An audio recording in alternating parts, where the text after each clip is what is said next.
2681 Palace Gates. The gate of the palace resembled the gate of the Awaki Net Academy more than it did that of the Dark Castle. It was a single, huge plate of a peculiar metal with no visible locking mechanism. However, while the Academy gate was simply an unadorned plate of reinforced alloy, this one was decorated by innumerable engravings that made it seem like a work of art.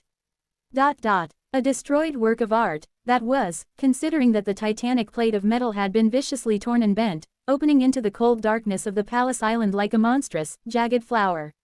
Sunny and Nightwalker paused in front of it for a few moments, studying the sharp edges of torn metal with pensive expressions. Nightwalker glanced up somberly. The jagged expanse of the breached gate towered above them, dwarfing the distant silhouette of the dark castle. Why does it feel like? Sunny finished his sentence in a dark tone, like something broke through this enormous gate from the inside. Nightwalker nodded. Sunny remained silent for a few moments, then shrugged. Well, if something did, it's good news for us. Isn't it? After all, that would mean that it is not inside anymore. Nightwalker nodded again, then glanced around with a frown. Sure, but, did you notice it? Sunny raised an eyebrow. Noticed what, exactly? Nightwalker's frown deepened. There are no nightmare creatures on the palace island. It's eerily quiet. Sunny had indeed noted that odd discrepancy. Up until now, they had encountered immortal abominations on every island within the inner dome. So, he had expected to enter battle immediately after pulling the Dark Castle to the Palace Island. However, nothing attacked them once they arrived. Even now that the Shadow Legion spread across the entire northern shore of the island, the Shades had not encountered a single immortal. The only threat they faced was the approaching Wraith army. He hesitated for a moment. It is a bit weird, true. But then again, the bridges are broken. Nightwalker grimaced. Yeah, it makes sense that the immortals would not have been able to get here. At the same time, this damn silence makes you feel like something terrible will be waiting for us inside, doesn't it? Sunny sighed. We've already met something awful. He lingered for a moment, then shrugged. It is pretty obvious what broke this gate and where it went, is it not? Turning, he glanced at the vast expanse of crushed flesh flowing like a river in the distance. It was the flesh of Connacht. Connacht was cut into pieces, and each of the pieces was sealed. So, to me, it seems like one of those pieces was sealed right here, in the palace. In fact, it might have been the first prisoner of the Eternal City. But after the city fell, it escaped. His expression brightened a little. Which must have been a disaster for the immortals who lived here, but good news for us. Because it means that we already met the worst this place has to offer. And it was pretty damn awful. Pulling a black Odachi from the shadows, Sunny took a step forward. In any case, though, I am more terrible. So even if there's something hiding in the palace, it should be wary of me, not the other way around. The darkness of the palace swallowed him. A second later, Nightwalker followed with a quiet chuckle. While Sunny and Nightwalker delved into the palace, Jet was preparing to face the Dutchman and its Wraith army on the shore of the lake.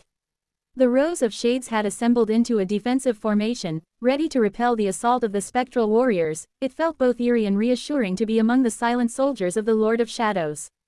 They were a little creepy, to be honest.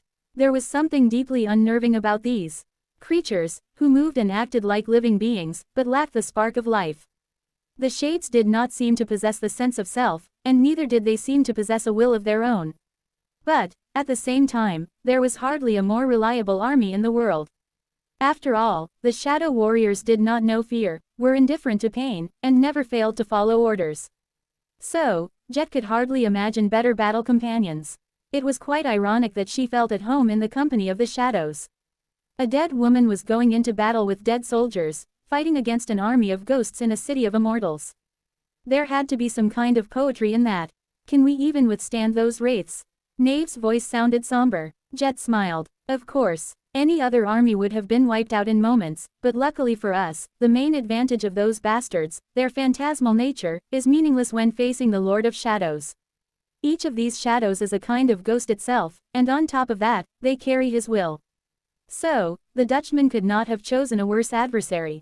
Oh, that includes me, as well.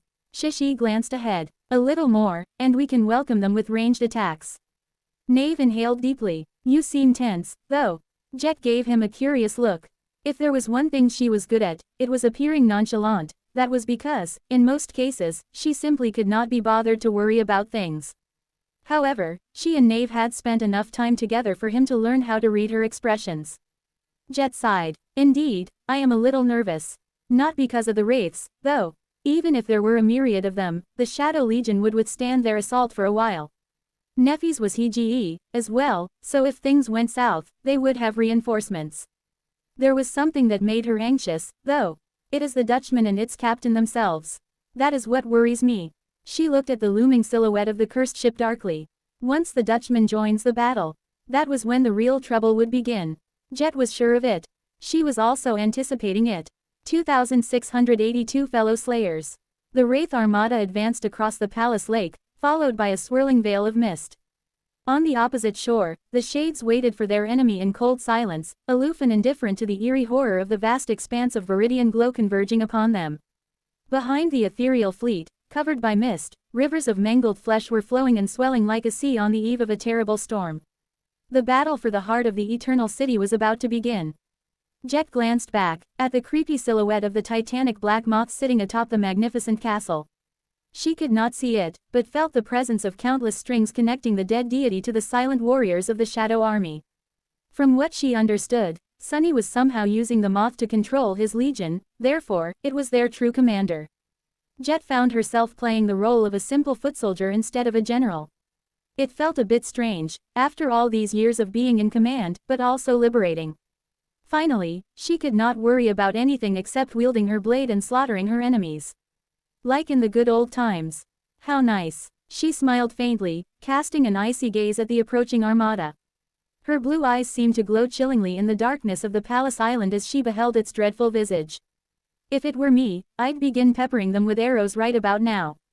As if reading her mind, a black arrow suddenly streaked across the sky, coming from somewhere on the walls of the dark castle. It breached the distance to the Wraith Armada in an instant and bloomed into a blinding flash of a strange, radiant, silent explosion. The light swallowed multiple ships, erasing them from existence. Another one. Jet grinned. Even from a distance, she could feel that the ghosts were not merely vanquished and returned to the dreadful cargo hold of the Dutchman. They were truly and utterly obliterated, disappearing forever, just like those slain by her own hands had been before. She knew who the archer was, as well. It was one of those few shadows that felt far more willful and sentient than the rest, the quiet, fearsome archer who was always surrounded by the dreadful scent of death. Jet had always sensed a kindred soul in her, and now, she had confirmation. That one was a fellow slayer. The first arrow was like a trailblazer. As soon as the silent explosion of essence swallowed the vanguard ships, the entire Shadow Legion stirred. Soon, a dark cloud of projectiles rose into the air, raining down on the Wraith Armada from the black sky. Sadly, none of them was as lethal as Slayer's arrow. The silent legion of the Lord of Shadows mostly consisted of the Abomination Shadows, and while there were some of them capable of ranged attacks, most abominations only excelled in melee. So, the Shadow Legion was most formidable in a direct clash. It was probably a good thing, too. It was not difficult to realize that all of these shadows belonged to beings whom the Lord of Shadows, Sunny, had killed. His domain was built on slaughter and death, so it was a relief to see that most of the shadows he subjugated belonged to nightmare creatures. There were some humans, as well, but not many. Jet still remembered the chill she had felt when she saw the shadows of her former acquaintances standing among the silent shades, though she had not been close to those people, but she knew them. Even if most belonged to the legacy clans, there had been too few powerful awakened before for them not to brush sides at least a few times over the years. Watching The Wraith Armada shrug off the bombardment and continue its advance without ever slowing down, Jet glanced at the Shadow Legion with a complicated expression. In fact, the shadows of people were not the only ones she had recognized. There were others, as well. There was Goliath, there was an eerie thing hidden in the veil of snow, too. Jet had never gotten the chance to witness what the winter beast looked like, but she was almost certain that it was now dead and a member of the Shadow Army. Too bad. I wanted to kill it myself. There were various abominations of the Chain of Nightmares, those who must have come from the tomb of Ariel, and numerous more. Which posed the question, how had the Lord of Shadows come to possess these shadows? He had been veiled in secrets and mystery from the very start. No one knew where he had come from, or how he came to be as powerful as he was. Nephis and Cassie seemed to trust him, so Jet put his trust in him, too. Plus, the man was quite likable once he took off his mask. There was something about him that put Jet at ease, a hint of familiarity that made her feel a strange sense of comfort when he was around, as well as a subtle note of unexplainable wistfulness. Maybe it was because he was a fellow outskirt rat, or maybe it was simply because he was immensely powerful and on their side, while possessing a down-to-earth and easygoing personality. Even if, deep down, Sunny was definitely completely and utterly mad. Still, the vexing mystery of his existence gnawed at Jet from time to time. But whenever she tried to think about it deeply, her thoughts seemed to wander in some other direction. Most of the time, she did not even realize that there was something amiss with her thought process. Actually, the very fact that she only wondered about his past occasionally was an abnormality. But there were plenty of anomalies in the world of the nightmare spell. There were all kinds of bizarre aspects, powers, and flaws. Take Effie's husband, for example. Not even Jet could remember his name, despite how close she was to their family. Maybe Sunny suffered from something similar. In any case, it was good to have the Lord of Shadows on their side. Jet had wanted to get to know him better for a while now, driven by an inexplicable impulse that was more than simply curiosity, so she jumped at the chance to participate in an expedition with him. Granted, she had not expected to find herself facing an undying army in the middle of a sunken hell. Well, no, that was not really true. Actually, she had expected something exactly like that to happen. Watching the first wisps of mist reach the Palace Island, Jet smiled darkly. I guess it's time to prove once and for all which one of us is the more terrible wraith. Despite it all, the expedition to the Eternal City promised to be worth it. 2683 Master of her craft. Just before the wraith ships reached the shore of the Palace Island, Nave summoned a peculiar memory that looked like a mass of translucent fabric. Taking a step forward, he spun and tossed the fabric into the air in one smooth, practiced motion. The memory soared high, unfolding into a vast net woven out of thin opalescent strings as it did. It glimmered with a shimmering light and expanded like an effervescent spiderweb. The beautiful net was hundreds of meters across, but as Nave tensed, it grew even more, covering a vast swath of the sky. Then, it fell on the ghostly ships and blazed with multicolored flames, dimming their ethereal glow. In an instant, the core of the advancing armada was suddenly swallowed by a radiant, iridescent inferno. The opaline flames burned above the water and reflected on its surface. It was as if an explosion of vibrant colors suddenly invaded the black and silver majesty of the Eternal City, brightening the somber expanse of the lake. Of course, what mattered most was not the beauty of the shimmering flames. It was the fact that the spectral ships and the phantoms caught under the net melted in the colorful blaze, dissolving into its radiance. Compared to the great size of the ghostly armada, these losses were minor, but the opaline net broke the momentum of the first assault wave, buying the Shadow Legion some time. Looking at the colorful wall of fire burning above the water, Nave winced and bent down to pick up his harpoon. His indigo eyes seemed to shine with a dark radiance for a moment. Jet smiled lazily. Where have you been hiding that memory? He sighed. It's my mother's aspect legacy. It is a powerful memory, and could be exponentially so, but it consumes too much essence. There's no point in being frugal anymore, though. This is do or die, after all. Jet chuckled. Don't forget to thank your mother when we get out of this hellhole. Personally, she was in the exact opposite situation. Nave had been rationing his essence and was now prepared to burn it all in a final confrontation. However, she had exhausted most of hers and was now hoping to replenish her reserves in the battle against the Dutchman. Jet had even resorted to consuming the souls trapped in the mist blade in order to survive the horrors of the Eternal City, all but one, that was. The soul of the Heart of Connacht was too valuable to be wasted that way, so she had chosen to retreat and find safety on the bridge of the Night Garden in order to preserve it. So, at the moment, Jet felt hungry. Looking at the approaching ships, she grinned. Stay alive, Nave. The mist blade assumed the form of a ghostly war scythe. In the next moment, the harrowing armada was upon them. Countless wraiths poured from the decks of the spectral ships, landing on the soil of the Palace Island. They seemed to be acting with some kind of strategy in mind, but whatever their goal was, the Shadow Legion did not give them a chance to implement it. The Silent Shades advanced, aiming to push the enemy back into the water, where myriads of hungry abominations awaited, even if they would never be able to satisfy their hunger by devouring ghosts.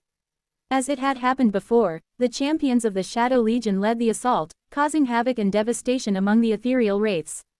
The beautiful statue of a female knight, the towering fiend forged from blackened metal, the formless creature who constantly changed shapes, sometimes turning into a colossal serpent. I suppose I am an honorary champion of the Shadow Legion too, today. even if she was of a lower rank than most of these immensely powerful creatures. The thought was amusing. Taking a deep breath, Jet lunged herself into the fierce crucible of battle. Her aspect was not at all flashy, and her powers were quite simple. Jet could absorb the essence of those she killed, bypass flesh to attack one's soul directly, and enhance her body with more essence than an ordinary awakened could. She could also turn into mist or assume the form of a wraith, and her shattered soul core always continued to grow, one jagged fragment at a time. After decades of strife and slaughter, it had become quite imposing. Her enemies in this battle were phantoms, though, so her awakened ability, one that had made her the infamous Soul Reaper, was meaningless. So was the Transcendent One, meaning that Jet only had two things going for her. She was far more powerful than a Transcendent was supposed to be, almost reaching the level of physical prowess one would expect from a Supreme. And she would remain inexhaustible for as long as she kept killing her enemies. That is fine. People like to tell tall tales about combat and warfare. There was no end to sophisticated philosophies and profound musings dedicated to the supposed art of battle, making it all seem far more complicated than it truly was. That was because people like to feel enlightened and elegant even while doing something as barbaric as perpetuating ruthless violence. But, in fact, there was no art to battle. It was at best a craft, and a very simple one at that, fit for a butcher, not an artist. And Jet excelled in her craft. Her craftsmanship was beyond compare, even. Instantly overtaking the foremost shades, Jet descended upon the disembarking wraiths like a hurricane of ghostly steel. Her war scythe flashed, causing the mist to part before it. The curved blade pierced the chest of a spectral warrior, obliterating it, then slashed in a wide arc to cut another one apart. As the two wraiths dissolved into ethereal light, Jet used the inertia of the slash to raise the mist blade high and then brought it down. Instantly, her somber weapon changed form, turning from a war scythe into a mundane one. With its blade now extending perpendicular to the shaft, it easily bypassed the block that one of the phantoms tried to make with its weapon and plunged into his head. In the blink of an eye, 3 of the Dutchman's wraiths were destroyed. Jet spun her scythe, deflecting several blows and forcing the enemies to retreat for a moment. Finally, a refreshing stream of essence flowed into her shattered soul. Inhaling deeply, Jet looked at the endless sea of eerie phantoms in front of her and smiled. Her icy blue eyes glowed with a chilling killing intent. Goodness gracious, there's so many. It was a real feast. 2684 more bad news. The Shadow Legion engaged the vanguard of the Wraith army on the Palace Island, making the ground quake and the lake swell with towering waves. The Dutchman loomed in the distance, drawing closer and closer. On the eastern shore, Nephis landed gently at the very edge of water and leaned on the blessing, looking across the lake at the ruined vista of the Eternal City. The mysterious being hiding somewhere among the rubble had not revealed itself yet, slowed down by the crushing, but it was going to arrive soon. Cassie stood on the wall above the gates of the dark castle, resting her head on the hilt of the quiet dancer. She had removed her blindfold and was now facing the battlefield, the dying light of Nave's flames reflecting in her gorgeous blue eyes. Far in the distance, beyond the lake, the repulsive rivers of crushed flesh were slowly converging on a single point. Ah, I don't like it. Standing in the dead darkness of the gateway of the palace, Sunny glanced around with a complicated expression. He had an ominous feeling that the flesh of Connacht had not shown them its worst, yet. We should hurry. Nightwalker raised an eyebrow. Hurry where? The palace was immense, taking up most of the island. More than that, it was incredibly tall, with countless spires bound together by a complicated maze of aerial bridges. The spacious corridor they were currently in resembled an enormous metal tunnel, with no seams between its walls, floor, and ceiling. It was in a state of dire disrepair, with deep scratches covering every surface and an eerie dark mold growing in vast patches here and there. Ghastly black flowers bloomed in the mold, and the air was thick with dust and pollen. It was as if something enormous had made its way through the corridor once, smearing its walls with blood. The blood then dried up, and eventually gave birth to the sinister mold. If Sunny could unleash his shadow sense, he could have scouted the entirety of the palace in an instant. But just like everywhere else in the Eternal City, his senses were suppressed, more so here than outside. He could barely perceive what was 100 meters ahead of them, and did not feel what was behind the walls at all. Giving the swirling wisps of pollen a wary look, Sunny ceased breathing and answered in an even tone. You're the Nightwalker. Your people are known to be excellent guides, so why don't you guide us to the very heart of this damn place? Nightwalker summoned a memory that resembled a square piece of deep blue fabric embroidered with silver thread, folded it once, and tied it around his neck. Pulling it to cover the lower part of his face, he inhaled deeply and shrugged. No problem. Sunny blinked a couple of times. Wait, really? I was joking. Nightwalker chuckled. I think I mentioned that my aspect allows me to get to places. Sunny remained silent for a few moments. Lead the way, then. He had almost expected Nightwalker to sit on the floor, meditate for a while, and then open some kind of mystical portal, but instead of that, the youth simply started walking. Sunny hesitated for a moment, then followed, careful not to step on the disturbingly thick mounds of mold growing on the floor. He was observing their surroundings with utmost caution, ready to repel any kind of attack. However, even after a few minutes, no abominations lunged at them from the darkness. Instead, he suddenly heard Cassie's voice in his ears. Sunny. He frowned faintly. Did you learn something about the Dutchman? There were a few moments of silence, and then she spoke again. No, although I can perceive it clearer the closer it comes. It is about the flesh of Connacht. Sunny pursed his lips, suspecting that he was not going to like what she was about to say. What is it? Cassie's voice sounded glum. It's evolving. Hearing that, Sunny almost stumbled. It's what? She seemed to sigh. I think it has been on the precipice of evolution for a long while. Perhaps it gained something while battling the Dutchman, or perhaps resisting the crushing served as a catalyst. In any case, it's in the process of evolving from a great terror to a great titan. And the evolution is rapid. We don't have much time. Sunny cursed out loud, as if he had not already had enough on his plate. A damn great titan, damn it. His expression darkened. Sunny had yet to battle a great titan, let alone kill one. He had spent a long time staring at the dark sea of the Forgotten Shore and planning to slay it one day, but that day still remained in the far future. It's going to be fine. I killed a cursed tyrant once, surely, a great titan won't be any worse. Surely, even if it's immortal. His expression fell. Nightwalker glanced at him in confusion. What are you cursing for? Sunny exhaled slowly. He remained silent for a moment, then said in a low voice. The flesh of Connacht. Apparently, it's evolving. Nightwalker stared at him for a bit, then glanced away. Ah, makes sense. Sunny gaped. Makes sense. How the hell does it make sense? His guide coughed, then shrugged. Well, it's how things go. There is usually a pattern to how nightmare creatures evolve, you know. A demon has to develop unnatural powers to become a devil. A devil has to gain authority over lesser creatures and claim a territory to become a tyrant. A tyrant. Nightwalker paused for a second and grimaced.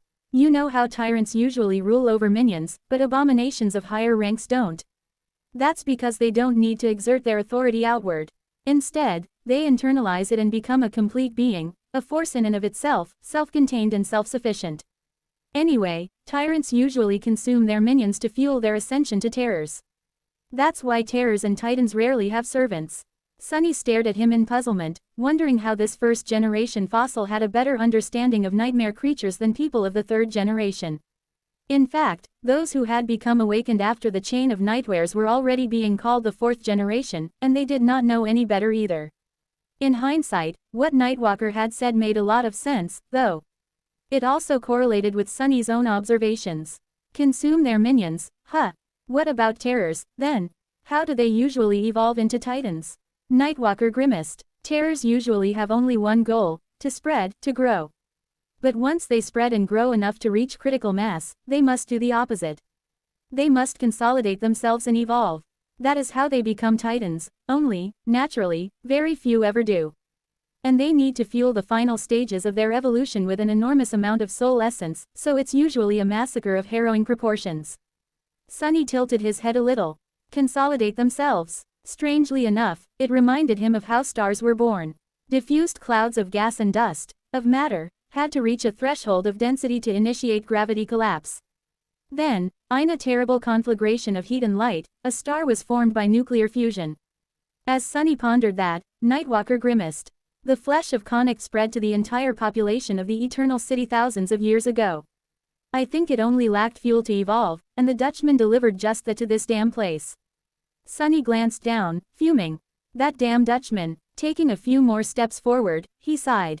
What the hell? That's cheating. I had to literally descend into the shadow realm and kill a dead god to become a titan. Nightwalker chuckled. Ha, you're a funny one. Sunny smiled bitterly. I'm not joking, though. I wish I were. 2685 Simple choices. On the shores of the Palace Island, a legion of shadows was drowning in the sea of wraiths. The lake had become covered by billowing mist, glowing with ethereal light as an endless armada of ghastly ships glided across its waters. There were so countless of them that one could travel from shore to shore by jumping from deck to deck.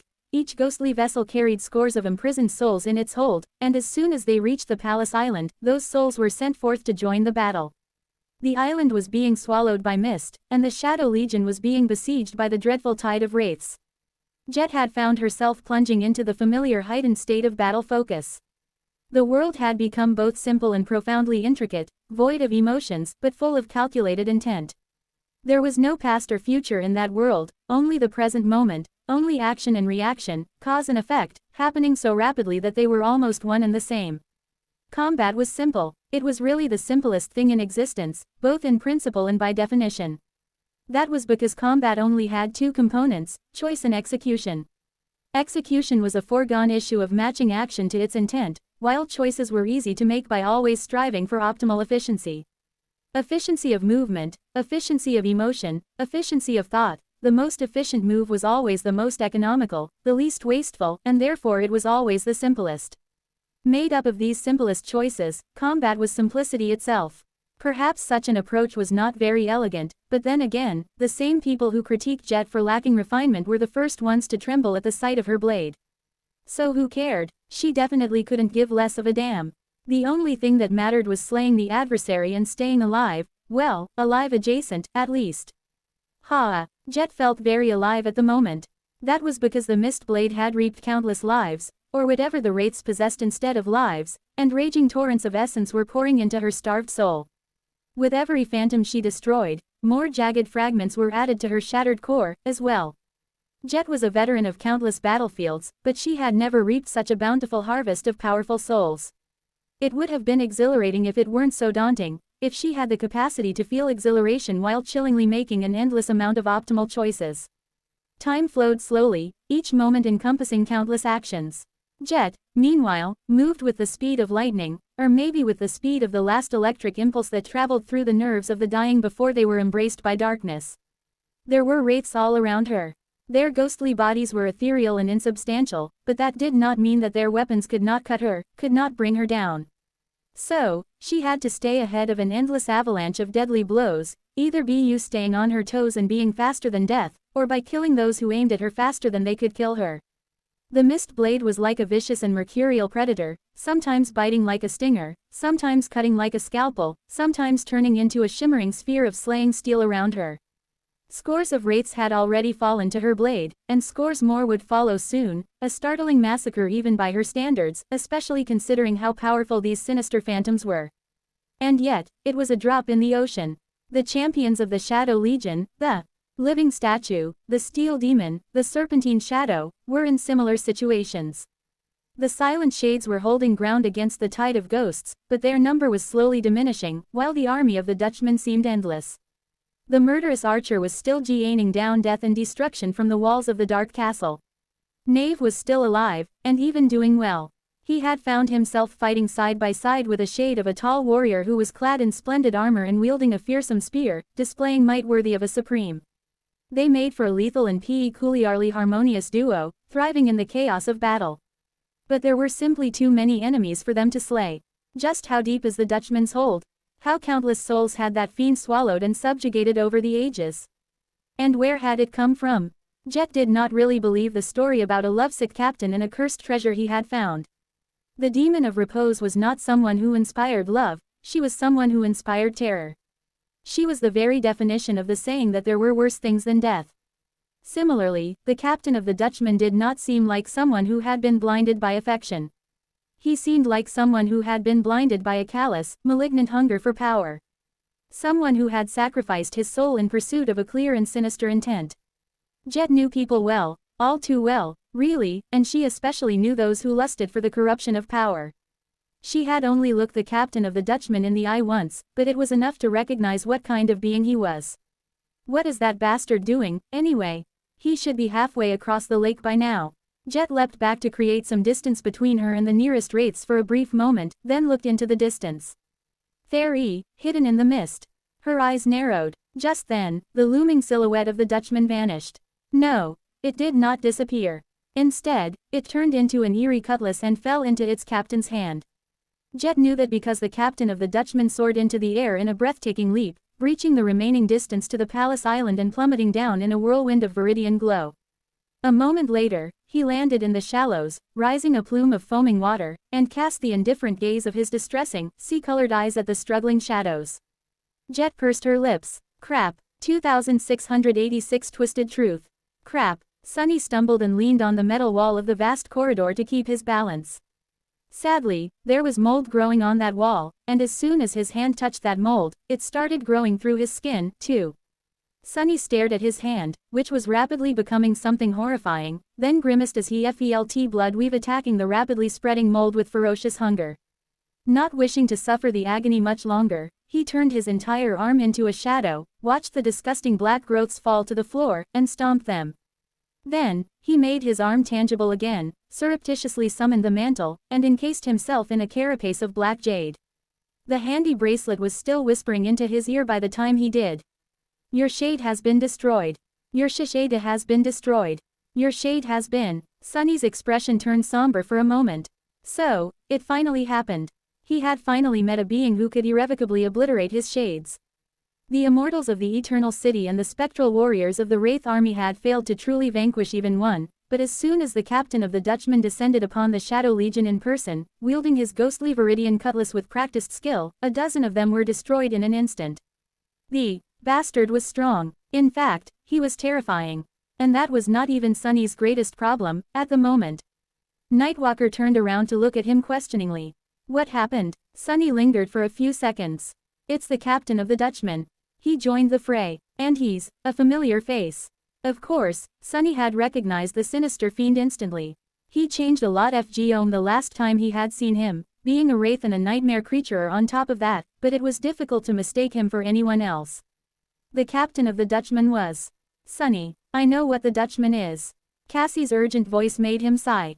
So, Sunny had recognized the captain of the cursed ship, while Cassie had gleaned what the ship itself was. How convenient. He inhaled deeply, a dark expression twisting his face. The helmsman of the Dutchman was none other than the bronze-skinned sea captain who had been one of the Nine. The Nine again. He frowned. Their malignant traces seemed to be everywhere in the dream realm, often turning into obstacles standing in Sunny's way. Was the ill-fated relationship between them and Weaver still pursuing Sunny even after he became fateless? Or was it simply that anyone who sought the heights of power had no choice but to stumble onto the echoes of their unspeakable sins? Regardless, he would have been happier to learn that the captain of the Dutchman had turned out to be some abomination than a corrupted ghost of Ani of the Nine. Having faced Slayer in battle, Sunny could not help but feel phantom pain at the prospect of facing another. He let out another sigh. What the Dutchman is? Well, go on, tell me. Cassie answered in a moment. The Well of Souls, it's the soul of Connacht. Sunny's eyes widened a little. Suddenly, a few pieces of knowledge clicked together, giving meaning to numerous of the mysteries of recent days. It was not a confirmed theory, exactly, but he had a strong feeling that he was on the right path. The soul of Connacht, the flesh of Connacht. Nightwalker told them that the Dutchman had been hunting him for decades because the map to the Eternal City was in his possession. And that old legend about the Well of Souls told the tale of a lovesick captain who had spent a lifetime searching for the Eternal City out of one-sided love for the demon of repose, only to be damned instead. But what if the truth had been twisted? Ures of the Nine had been sent to infiltrate the Empire of War. Aledia had been sent to uncover the lies of the gods. Oro had received a mysterious mission that was supposedly the most distressing of them all. But what about the other six? Orphney had been sent to kill Weaver. Amidon had been sent to Nether, so that Nether could rally his siblings and start the Doom War.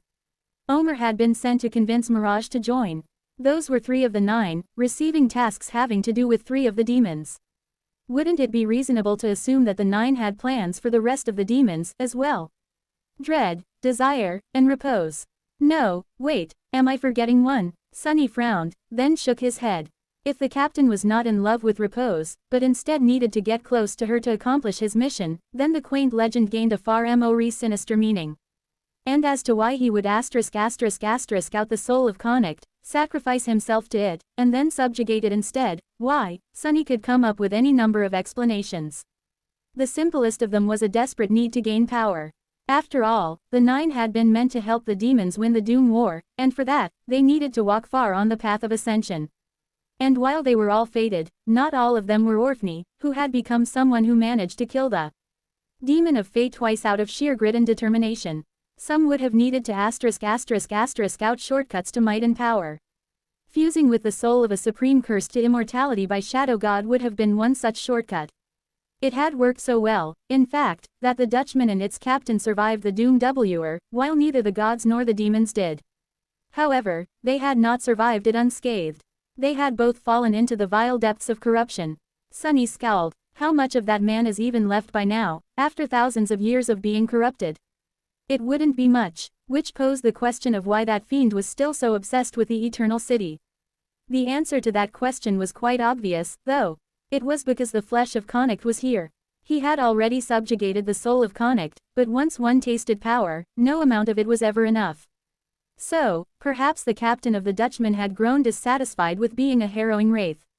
Perhaps he wanted to gain a dreadful body, too. Ah, damn it all. Sunny cursed under his breath. Suddenly, a chill ran down his spine. No, wait, no way. The flesh of Connacht and the soul of Connacht were currently here, in the Eternal City. But wasn't the heart of Connacht here, as well? Slain and trapped within Jet's mist blade. And if 3 of the ancient fiend's parts were here, then Sunny had a suspicion about what the mysterious nightmare creature in the east was, as well. 2687 Mist Front. The captain of the Dutchman cleaved the formation of the Shadow Legion apart in an instant. The silent shades, which had seemed indomitable before, fell to his ghostly blade like autumn leaves. A moment later, the wraiths followed their commander into the breach, causing the dark phalanx to buckle. Not good. Ordinary shades had no chance in a clash against the sinister apparition.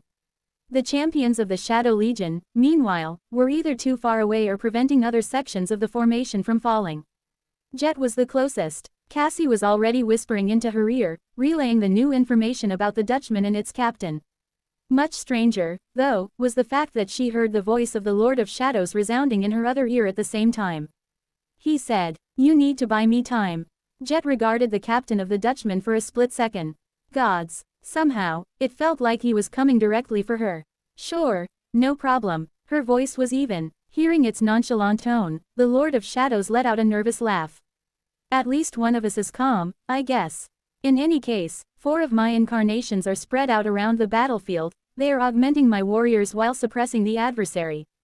The Shadow Legion might be wiped out without them, but if you need me, I'll manifest them as avatars and come after the bastard myself. Jet smiled darkly. So, he was offering his help. How caring. No need. She paused for a moment, and then added in something that almost resembled hurry. I mean, no need for now.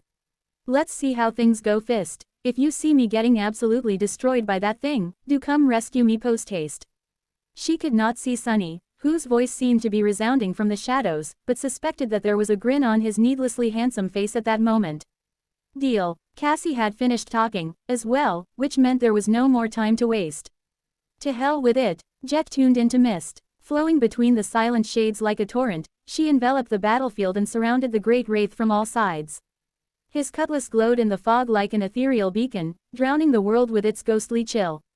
Then, 2 icy blue lights ignited in the mist. That was Jet assuming her human form.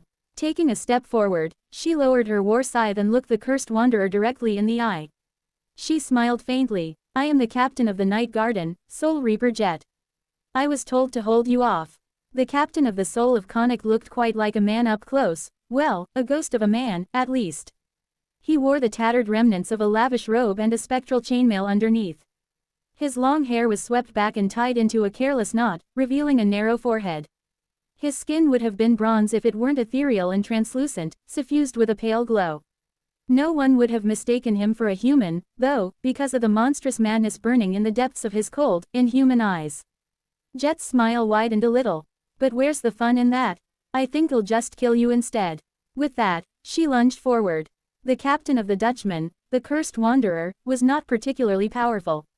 In fact, he was a mere corrupted devil, or so Cassie had told. However, he had conquered and subjugated the great tyrant, Soul of Connacht, and stole its power.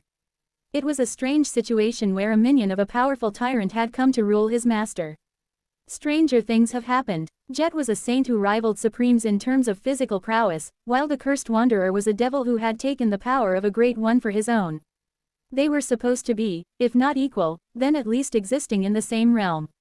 However, practice was woefully different from theory.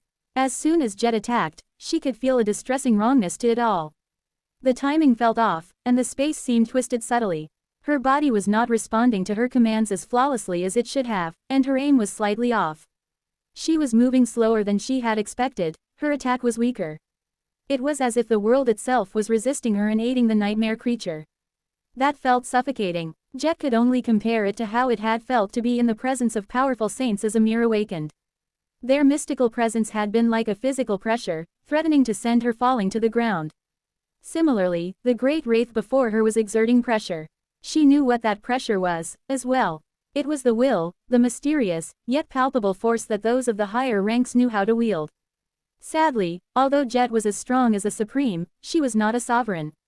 She could not even begin to imagine how to harness her own nascent will, let alone how to use it to suppress the influence of a far more ancient horror. But that was all right. Corruption must have rotted his brain. Having the will was neat, but the captain of the Dutchman seemed to have forgotten a simple fact, the simplest fact, really. In a battle between two skilled warriors, the one wielding a longer weapon usually won.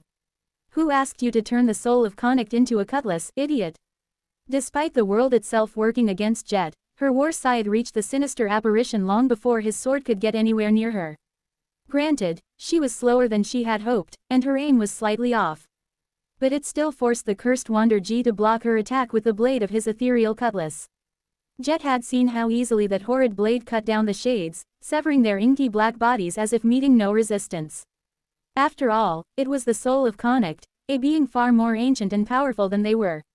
A remnant of a frightening fiend who was almost as old as existence itself. But when the soul of Connacht met the mist blade, a crack appeared on its surface, and the Cursed Wanderer reeled back. Finally, his mask of indifferent malice was lifted, revealing a rare moment of confusion and shock. Jet grinned. She was the Soul Reaper, after all. Her aspect allowed her to deliver tangible attacks to intangible souls. So why would anyone try to block her attacks, with the soul of Connacht? 2688 Third Contender. The Cursed Wanderer had not remained rattled for long.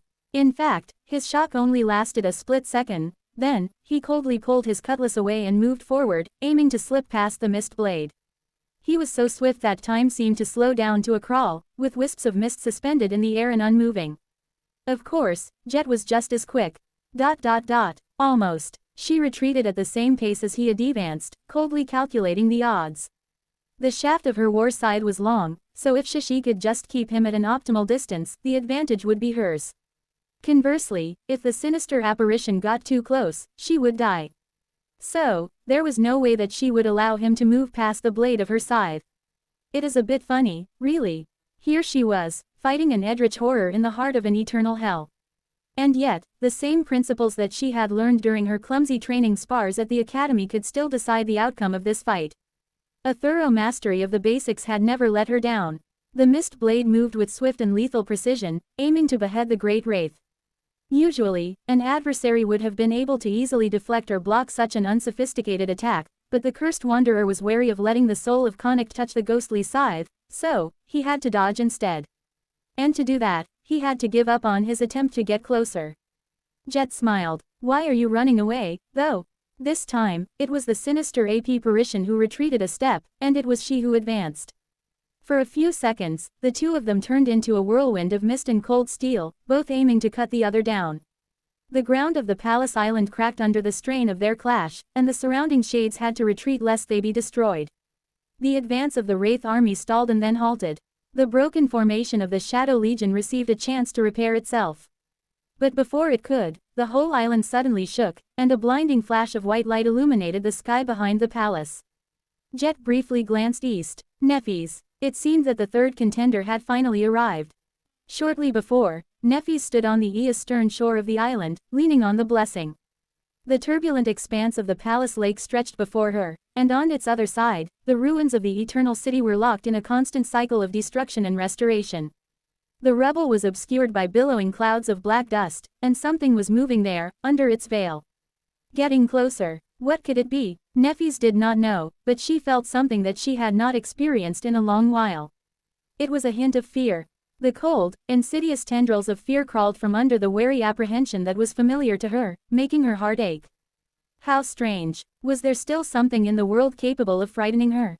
Even if there was, she saw no reason to assign that meaning to the unknown nightmare creature hiding in the black dust. So why was she afraid? Am I under some kind of mental attack? Nefis frowned. Surely, that had to be it.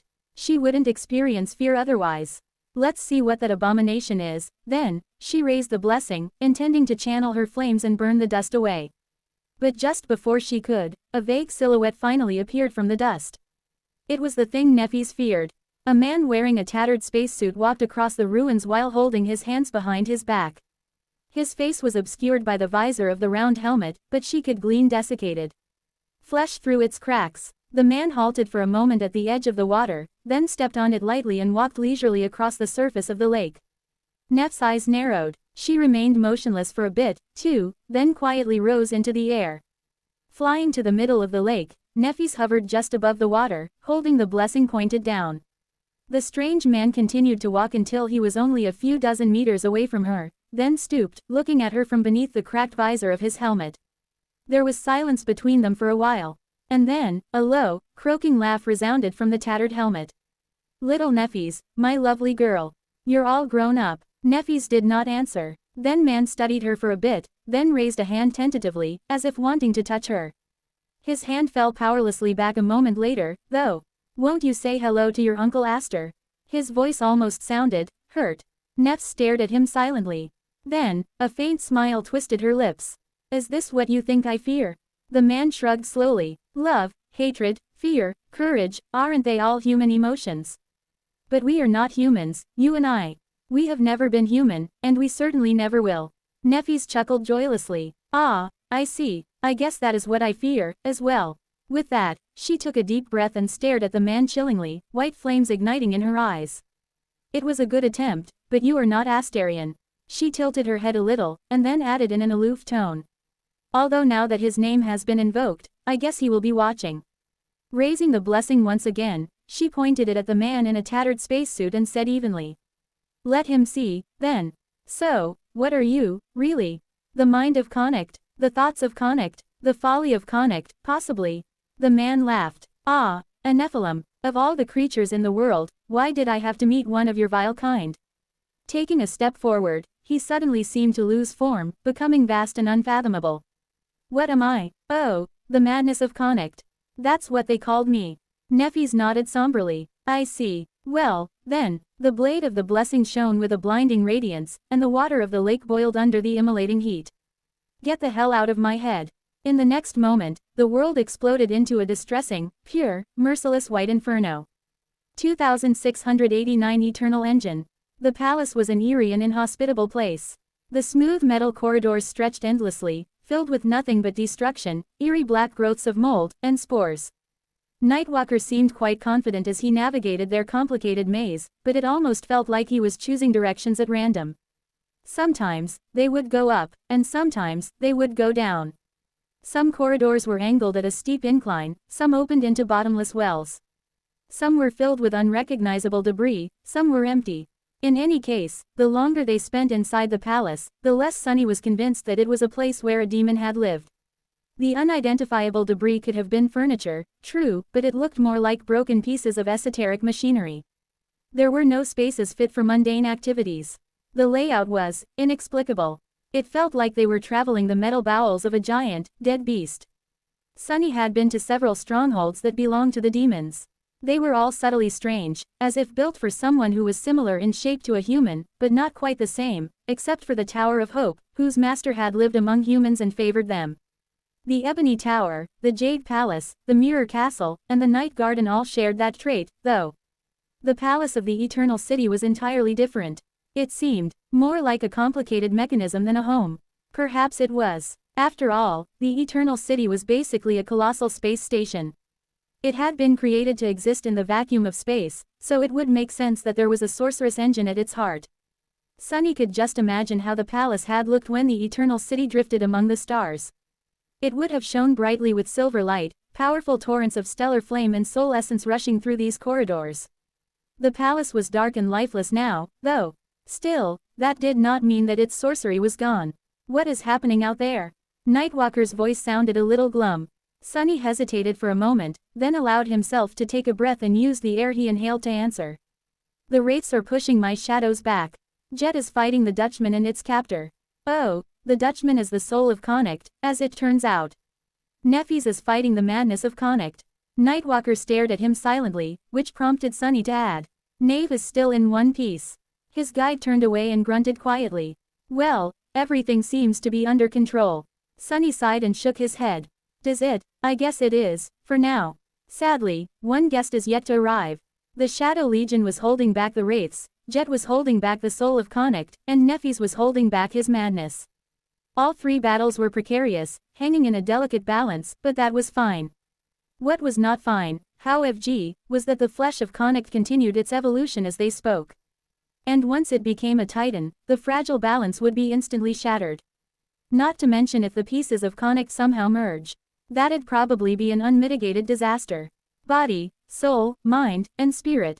Those were all the parts of a living being Sunny knew of, except for the final one, Shadow. The flesh of Connacht, the soul of Connacht, and the madness of Connacht constituted the first three. The fourth one, the spirit, was with Jet in the form of the heart of Connacht. The art of that devil was bound by the mist blade, while some of it had been fused with her shattered soul core. The shadow of Connacht was missing, but then again, it was not supposed to exist. After all, Connacht had been cursed by Shadow God. A person's shadow was their death, so would a deathless being possess one? Uri's did have a shadow, but it had felt like a hollow and lifeless thing, like a shadow of an object, not of a living being. What was going to happen if the other parts of Connacht merged? Would that ancient fiend be reborn? That'd be suboptimal. Sunny did not even know how to deal with the flesh of Connacht after its evolution, let alone the entirety of that undying bastard. So, it was in their best interest to prevent all parts of Connacht from coming anywhere near each other. It's a bit funny though, isn't it? Nightwalker raised an eyebrow. What is? Sunny shrugged. That we went on this expedition to find the wharf, the lineage of Storm God, the trace left behind by a nebulous demon, and some treasure, of course. There are so many things to be gained in the Eternal City. But the other two forces that reached it actually came for the monsters guarding the treasure, instead. The captain of the Dutchman and the madness of Connacht did not care about all the things that Sunny had wanted to take. All they cared about was the flesh of Connacht, which was why they had entered the deadly race to the Eternal City. Time was of the essence. How far are we from our destination, anyway? Nightwalker lingered for a moment. We're here. Before Sunny could feel surprised, they stepped into a vast hall. It was unlike any of the intersections they had passed before, circular in shape and grandiose in size. A deep pit took most of its expanse, surrounded by giant shards of a violently torn metal plate, almost like a bowl with a broken lid. Or a prison with a broken seal. The hall was dark and empty, like the rest of the palace. The mold was much thicker here, and wisps of gray fog drifted above the floor. Just before Nightwalker stepped into the fog, Sunny grabbed his collar and pulled him back. Don't touch that fog if you want to live. Nightwalker frowned. Why? What is it? Sunny looked around and answered in a distant tone. It's nothing. Ignoring Nightwalker's confusion, he studied the heart of the palace with a dark expression. Eventually, a pale smile appeared on his face. I guess we found the cage where the flesh of Connacht had been locked. 2690 empty cage. The demon of repose had once helped overthrow a being that was as old and eldritch as her, Connacht, one of the original humans born from the sparks of the flame of desire, bearer of the Shadow God's curse, and the king of the first human kingdom. The first human domain. She was most likely the one who had separated him into pieces and sealed each piece away, as well. The Eternal City had held one such seal. In fact, containing the flesh of Connacht might have been its original purpose. Now, the Eternal City had fallen from the black skies, and the seal was broken. Sunny was looking at the torn fragments of its lid right now. Nightwalker blinked a few times. Nothing. What do you mean by nothing? Sunny sighed. Well, demons were never above stealing. Neither in particular felt comfortable lifting any useful idea that had been carelessly left laying around, be it by his siblings or the gods. It seemed that the demon of repose took a page out of the divine book, as well. Carefully avoiding a wisp of gray fog, he added, nothing is what the gods used to seal the void. It is like a layer of insulation between the void and the bars of its cage. A state of absolute non-essence. Touch it, and you'll be erased from existence, as well. He looked at Nightwalker and smiled. Unless you're someone amazing like me, of course. I once spent close to a year enduring nothing. It was a terrible experience, so I do not recommend. Walking to the edge of the vast pit where the flesh of Connacht had been kept, he looked inside and grimaced. The mounds of repulsive mold growing inside resembled eerie black hills, with peculiar flowers opening their meaty petals at the sound of his steps. A deep frown slowly settled onto his face. Nightwalker remained silent for a while, then asked. Now what? Sunny looked at him darkly. Are you sure that this is the heart of the palace? His youthful guide nodded. Quite sure. Sunny looked away and scratched his head. Then I have no idea. Yet, the battle was raging outside. Jet was barely staying alive, and Nefis was fighting an ancient fiend proficient in mind attacks. No matter how formidable her mental defenses were, that made Sunny nervous. He had to solve this puzzle quickly. Nightwalker stared at him with disbelief. That's it, you had no plan. Sunny frowned. How was I supposed to concoct a plan without knowing anything about what sorcery Repose used to create the Eternal City? I had reasons to believe that I'll be able to dismantle it, okay. He paused for a moment, and then added, a long time ago, I taught myself Weaver's sorcery to interfere with the sorcery of hope. I was merely an awakened back then, knew close to nothing, and was sitting alone in a cage. Needless to say, I am vastly more powerful now. I know far more, can do far more, and have become a far better sorcerer. I also have the others like me. So, I should be able to at least break whatever sorcery the Demon of Repose left behind. Sunny threw another look into the pit and sighed heavily. The problem is that I need to lay my eyes on the inner workings of that sorcery first. Do you see the problem? Nightwalker hesitated a little, then looked around. There's nothing here. Everywhere we've been inside the palace is the same, dead, and empty. Sunny smiled faintly. Yes, quite ironic, to find nothing but death and emptiness in the heart of an immortal city. He remained silent for a while, then closed his eyes. His shadow sense was still being suppressed, but he cast it as wide as he could, which wasn't very wide, really. There has to be something. The palace was obviously a structure created to channel a powerful sorcery. Sunny had been confident of that fact even before entering these walls, but after walking between them, he was sure. The Demon of Repose had built the Eternal City around the palace. Every canal led to the lake surrounding it. The dome was highest above its spires. Cassie, what is your intuition telling you? Sunny used to have a supernatural intuition as well, but now that he was untethered from fate, it had become completely mundane. Cassie, meanwhile, had lost the ability to see the future, and yet she was still innately attuned to the great tapestry. She could sense the underlying connections between things, the intricate intersections of the strings of fate, the meaning hidden in them. So, she was handy to have around. And since she practically lived in Sunny's head now, there was no need for her to be around, even. Cassie did not answer immediately, then sent him a simple message. Down. Sunny sighed heavily. Ah, damnation, I knew you'd say that. He looked at Nightwalker and summoned the helmet of the Jade Mantle. Wish me luck. Nightwalker opened his mouth to say something, but before he could, Sunny took a step forward and jumped into the pit. He landed into the mold, feeling it squelch and part under his weight. A black cloud of spores rose into the air, obscuring everything in sight, and the repulsive flowers moved, trying to envelop him with their petals. Sharp thorns scraped against his armor, leaving shallow scratches on it. Arg! It was disgusting. Breaking free of their hold, Sunny waded through the slithering mold, slowly making his way to the bottom of the pit. It was as if he was diving into an abhorrent mire. He had hoped to find what he was looking for there, buried under the mold. But to his disappointment, the bottom of the pit where the flesh of Connacht had been sealed was no different from the rest of the palace. There was nothing there, no runes etched into the metal, no diamond strings, no streams of essence, no strings plucked from the tapestry of fate and twisting onto each other, just a vast expanse of bent, corroded metal. However, Sunny's eyes widened a little. There was something beneath the pit. Out there, on the very edge of his shadow sense. What the hell? He could sense shadows. Thousands of them, motionless, still, silent. They were shadows that belonged to living beings.